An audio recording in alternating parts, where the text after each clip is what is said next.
নমস্কার বন্ধুরা, কেমন আছো সবাই? আশা করি তোমরা সবাই খুব ভালো আছো। আমাদের মতো সাধারণ গৃহিণীদের দিনটা কিন্তু শুরু হয় এই রান্নাঘরের চারটে দেওয়ালের মাঝেই। তবে রোজকার মতো আজ সকালটা কিন্তু একটু অন্যরকম। এমনিতে আমার হাজব্যান্ড খুব সকালে কাজে বেরিয়ে যায়, তাই ওর জন্য আমার ভোরবেলাতেই রান্না হয়ে যায়। আর বড়মশাই কাজে বেরোনোর আগে আমাকে প্রচুর কাজে হেল্পও করে দেয়। কিন্তু আজ কি হয়েছে জানো? আজ ঘুম থেকে উঠতে দেরিই হয়ে গেছে, তাই আজকে ভোরবেলা কোনো রান্নাবান্না হয়নি। একদিকে ভাত ফুটছে আর আমি বসে পড়েছি চটপট সবজি কাটতে। এদিকে আমি বাইরে রান্নার কাজও করছি আর ওদিকে আমি ছেলেকে বসিয়েছি পড়তে। দেখো, মা হিসেবে যেমন দায়িত্ব আছে, স্ত্রী হিসেবেও ঠিক সেরকম দায়িত্ব আছে। সকাল সকাল ঘুম থেকে উঠে বরের জন্য ভোরবেলা রান্না করা আর অন্যদিকে ছেলেকে পড়াশোনা করানো, এই দুটোর সামঞ্জস্য বজায় রেখেই আমাদের জীবন চলে।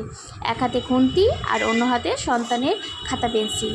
জানি সব মায়েদের আর স্ত্রীদের এই একই রকম যুদ্ধ করতে হয়, নিজের পরিবারকে ভালো রাখা আর আমাদের সন্তানদের মানুষের মতো মানুষ করা। আমাদের নারীদের তো এটুকুই চাওয়া।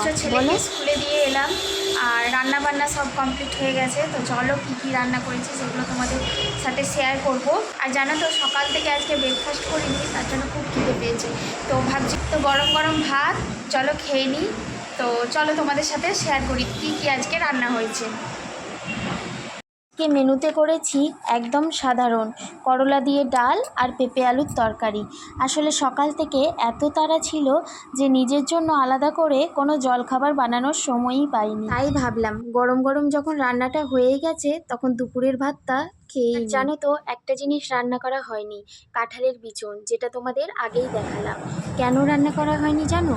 ওইটা না এখন কাঁচাই রয়ে গেছে, মানে ভালো করে শুকায়নি। আরও 2 দিন রোদ দিতে হবে। বিচুনগুলো ভালো করে শুকিয়ে নিই, তারপরে একদিন রান্না করব, তোমাদেরকে দেখাবো। খাওয়া দাওয়া সেরে এক বালতি কাপড় নিয়ে চলে এলাম ছাদে। এই কদিন এত বৃষ্টি, মানে টিপটাপ করে সারাদিন পড়তেই আছে। আর জামা কাপড়ও জানো তো ভ্যাপসা একটা গন্ধ। আজকে কিন্তু খুব সুন্দর রোদ করেছে, তাই সকালবেলায় কাপড় কেচে মেলে দিয়েছিলাম, ওইগুলো তুলে নিলাম, শুকিয়ে গেছে। আর বাকি যেগুলো এখন কাচলাম সেগুলো সুন্দর করে মেলে দিলাম। হাওয়া আছে, রোদ আছে, শুকিয়ে যাবে।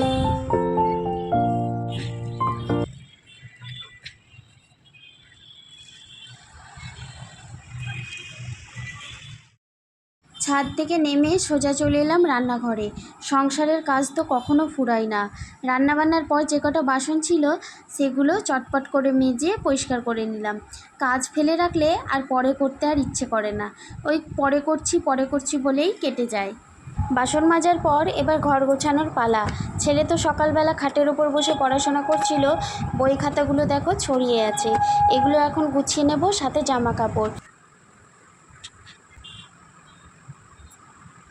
দেখো যতটা পেরেছি জামা কাপড়গুলো সুন্দর করে ভাঁজ করে একদম পুরো রেডি। এখনকার মতো দায়িত্ব শেষ, এবারে একটু নিজের জন্য সময়। এই ব্লাউজটা একটা সুন্দর কলকার কাজ করেছিলাম, অর্ধেকটা এখনও বাকি আছে, ভাবছি এখন এটা শেষ করব।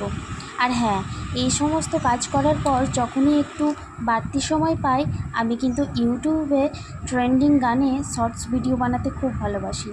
সংসারের হাজারো ব্যস্ততা, রান্নাবান্না আর নিয়মের মাঝেও নিজের ছোট ছোট শখগুলোকে বাঁচিয়ে রাখা খুব দরকার, কি বলো?